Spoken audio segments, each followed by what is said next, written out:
Today is an Olympic lifting, upper body focused, and run day. So, in my last video, I talked about how I do like calf training or abs as I get warmed up for my leg days.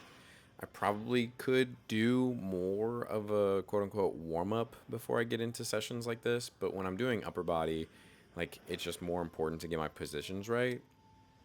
And lately, my philosophy with training has been experimenting with lower RP, lower intensities.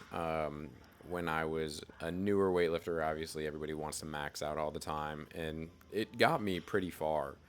But without a goal, like a specific goal or total that I want to hit, it's actually been kind of relieving to get more comfortable with the lifts again, going with lighter intensities. So I spend a little more time warming up, and although my peak strength is not there anymore, like today I only do my top weights in the snatch at 135, it doesn't take me as long to warm up to that because my ceiling is much lower.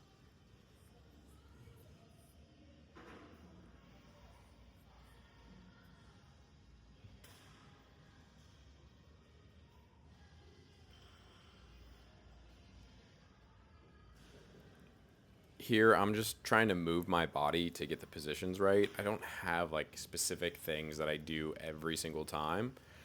I do like doing these squats into a press to get my shoulders ready before I start doing my SOTS press or overhead squats.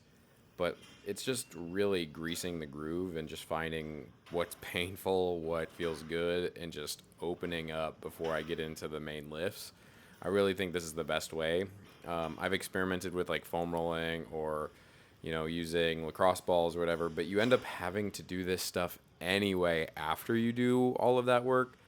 So this is basically just my activation work before I get to my warm-up sets. Today I'm just doing 3 snatch pulls plus 1 snatch. It's because it's like an upper body focus. I'm still really trying to think about the shrug, um, and just the right positions. I have a bad tendency lately to be jumping back, and so mainly during this session, I was just really thinking about a vertical pull the whole time. So as you can see, just working on that extension, finishing with the arms, and then going right into a full snatch, which I did jump back there. It does get a little bit better, but I'm just relearning my technique again and just trying to smooth it all out.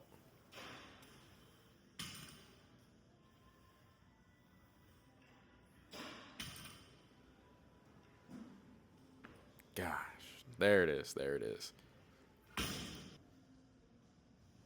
One piece of advice that I don't like for everyone, I don't think it's universal, is treat your snatch pulls like you're going to snatch the weight. For some people, they over pull with their arms because of that or focus too much on the positioning of the bar.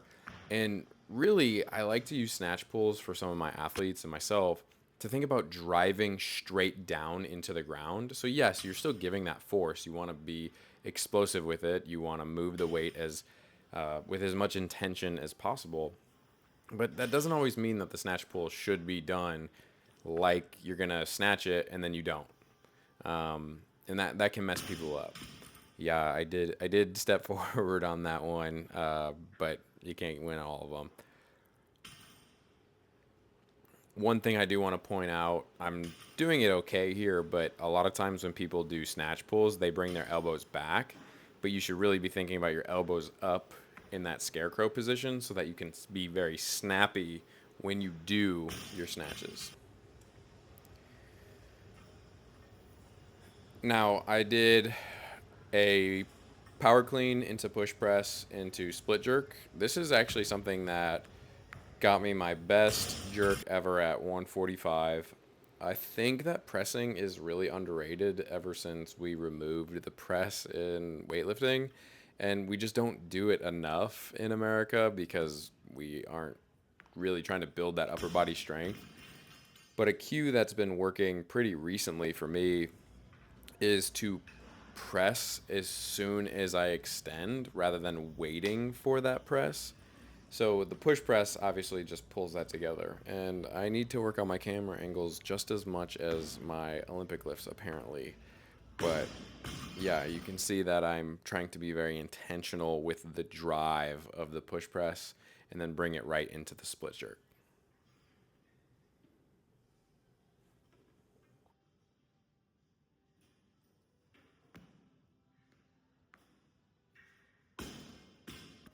All right, into the hypertrophy slash bodybuilding work.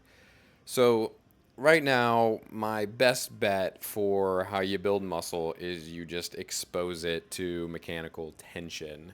And I know it's like all popular to say that muscle needs to be close to failure to ensure that it'll grow, but I just don't think so.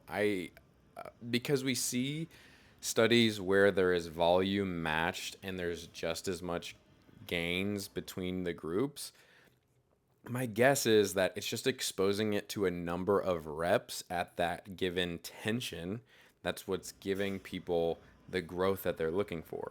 So, one experiment I have recently is with my pull ups and dips, because my body weight is relatively stable, I do 30 reps. I don't count the number of sets. Uh, I count the number of reps as I do them, but it's 30 cumulative sets. The reason I think failure becomes so useful for people, especially being a trainer for as long as I have, you're just guaranteeing that you're stimulating the muscle with as much mechanical tension as possible. It's not the failure itself. It's just like if you pick up dumbbells and you're doing rows with 50 pounds, going to failure just like you're guaranteeing that you maximized how many reps you could get with that weight.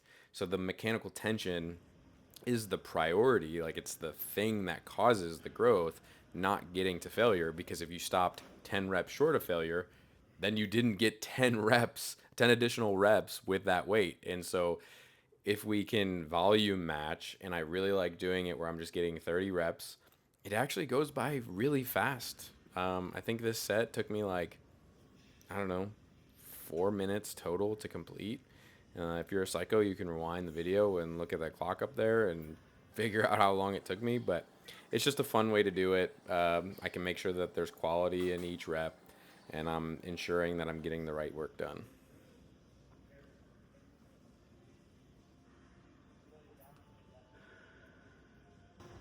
So I did mention that this is an upper body day, but I guess I should have said it as like it's a pull day. So I'm doing pull-ups and then rows.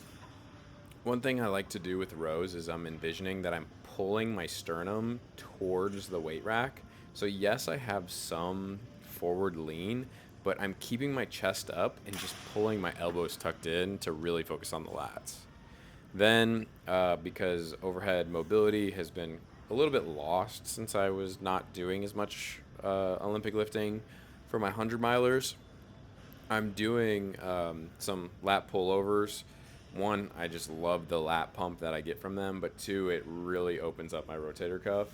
I don't have to go super heavy. I probably could go heavier with bent elbows, but I'm trying to keep my arms like relatively straight to mimic the jerk position, and it really opens up that rib cage, and it just feels really good. I think the old time bodybuilders had something, and I think we should bring it back.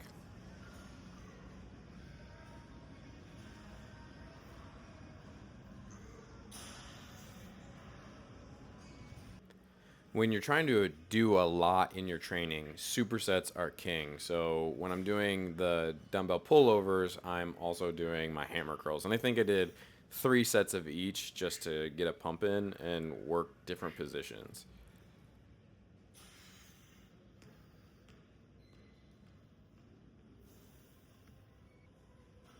Because I actually want to feel like I look like I lift, I had to roll up the sleeves for the video. But yeah, then I'm doing rear delt flies.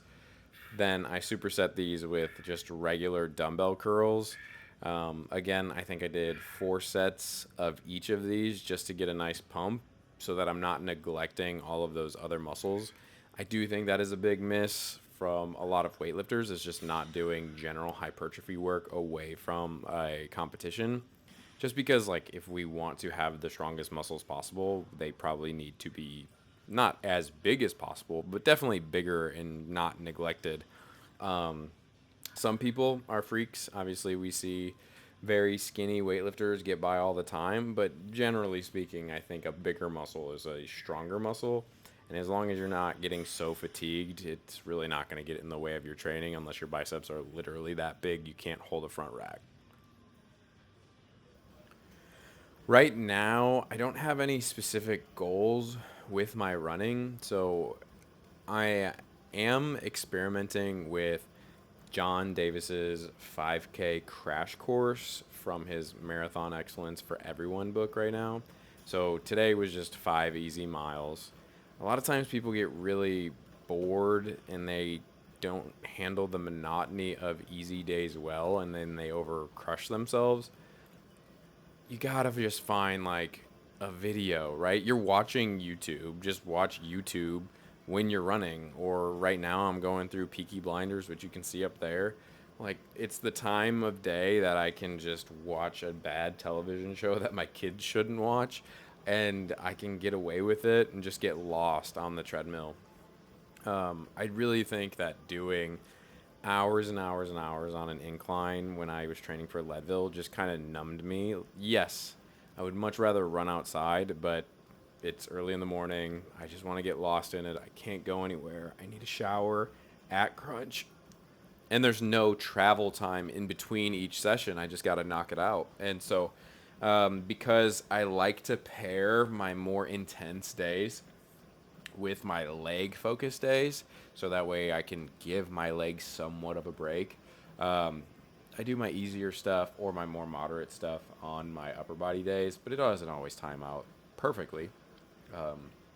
As you saw, I was doing snatches and clean and jerks, so I think that just comes with the territory.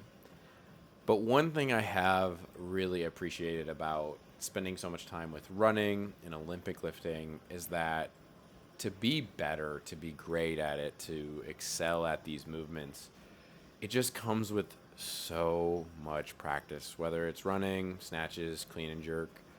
It really just has to be something you do repeatedly.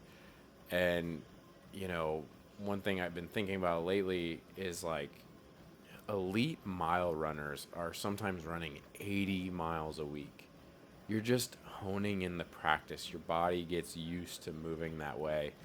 You know, Chinese and Russian weightlifting greats, they are doing 20 hours of weightlifting a week. And a lot of it is lower intensity, a lot of technique work, but it's just becoming a master of the movement. And there's no getting around that. Like, just accepting that it's going to take a lot of time, a lot of practice. You know, soccer players, basketball players, they're doing just the fundamentals so well and they just get lost in the work.